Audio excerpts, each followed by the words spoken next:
Magandang araw po mga kapraps. Dito tayo ngayon sa bayan ng Cavinti, Laguna.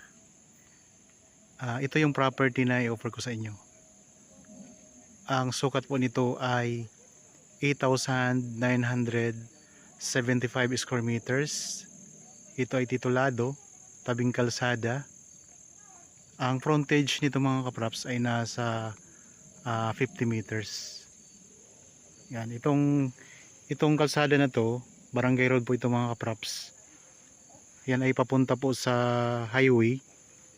Pwede tayong dumaan dyan papunta sa town proper ng Louisiana. Pwede rin po sa town proper ng Cavinti. Tapos dito naman mga kapraps, mas malapit dito ang way papunta sa town proper ng Cavinti. Mga nasa 8 minutes travel time. 8 to 10 minutes travel time lang. Nasa town proper tayo ng Cavinti. Okay, tara. Tingnan natin ang loob ng property.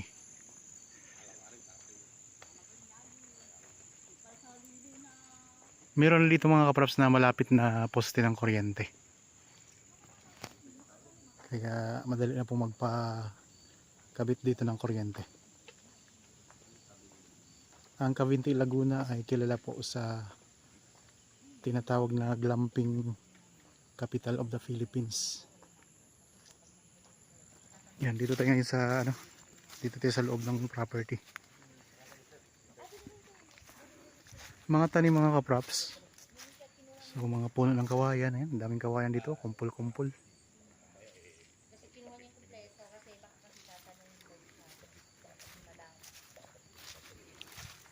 Tapos meron dito tayong good lumber mga kaprops. Oh. May malaking kahoy pa dito.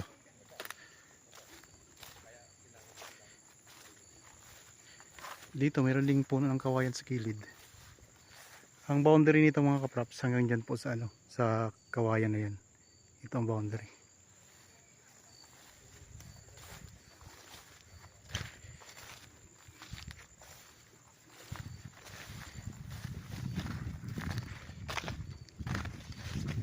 Ang presyo nito ay mura lang. Makikita nyo po sa description box at sa title nitong video. Yan, dito tayo ngayon sa may bandang gilid ng property. Iikot ko lang po ang camera mga kaprops. So ang mga tanim dito, mayroong mga iba't ibang punong kahoy.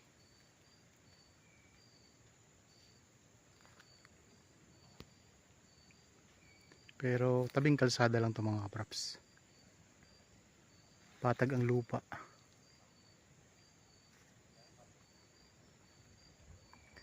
Sa mga viewers natin ngayon na mayroon ding binibentang property at gusto nyo pong ma-feature natin ang inyong property dito sa aking YouTube channel, kung kayo po nandito lang sa lalawigan ng Laguna, pwede po namin puntahan yung property ninyo mga kaprops para makuhanan po ng video. Para naman po sa mga malayo dito sa Laguna, ay pwede po kayo magpadala sa amin ng video na naka landscape at pati yung detalye mga kaprops. I-ano nyo sa amin, isama nyo sa chat sa amin. Yan, ito yung pinakalikurang bahagi ng property. Isa itong farm lot at mababa pa lang po ang presyo nito mga kaprops.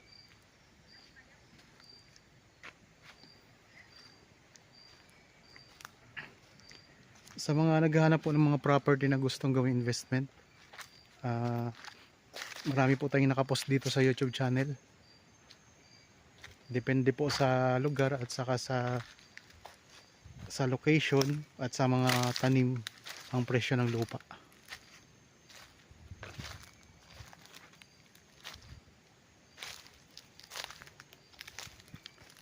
Dito maraming mga iba't ibang puno pa rin.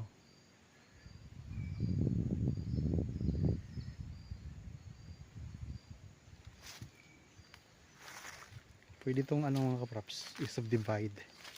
Tapos kung kung gusto nyo ibenta uli, mas mataas pa ang presyo kapag naka-subdivide yung lupa. Tapos kung gusto niyo namang ano, kayo na mismo ang mag-develop, so mas maganda mga kaprops. Padag na padag ng lupa nito. Ang bayan po ng Cavinti, Laguna ay katabi po ng Luisiana at katabi lang din po ng Lumban, pati na rin po ng Pagsanhan. Tapos pwede tayong dumaan dito sa Cavinti papuntang lalawigan ng Quezon. Ang una nating madadaanan na bayan ng Quezon ay yung Lucban, kung saan nandoon naman po yung sikat na Kamay ni Jesus mga kaprops, yung pinupuntahan lalo na pag mahal na araw.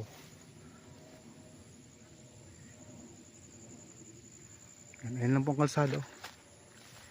So kung interested kayo sa property, kontakin nyo lang po kami sa mga contact details na nandyan sa inyong mga screen. Meron tayong Viber, cellphone number, Facebook Messenger at saka WhatsApp mga kaprops.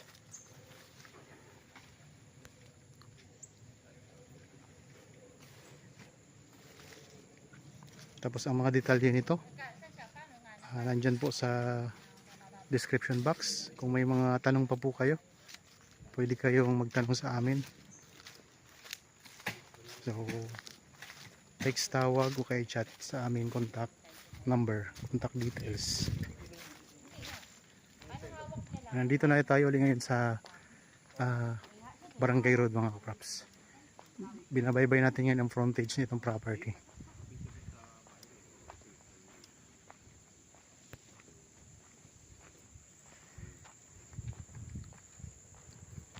So ulitin ko lang ha, ito isang farm lot na ang sukat nito ay 8,975 square meters, titulado.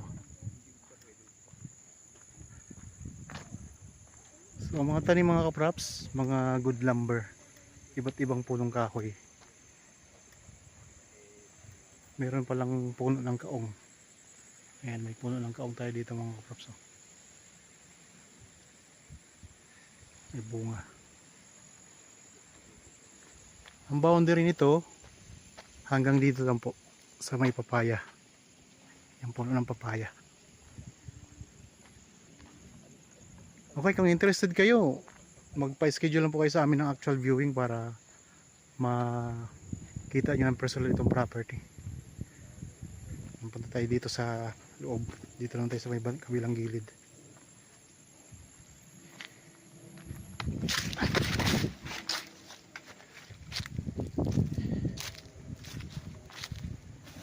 Dito tayo ngayon sa pinaka-boundary ng property mga kaprops.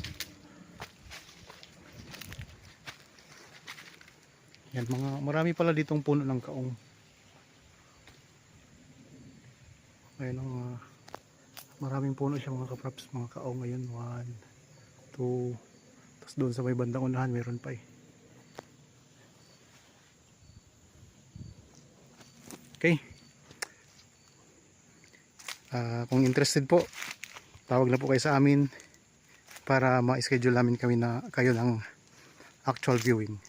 Para po sa mga bago pa lang sa aking channel at napadaan lang dito sa aking channel, huwag niyo pong kalimutang mag-subscribe at pindutin na rin po ang notification bell para maging updated kayo sa mga bagong property na i-offer namin. Maraming salamat po, lagi tayong mag-iingat at God bless po sa ating lahat mga kaprops.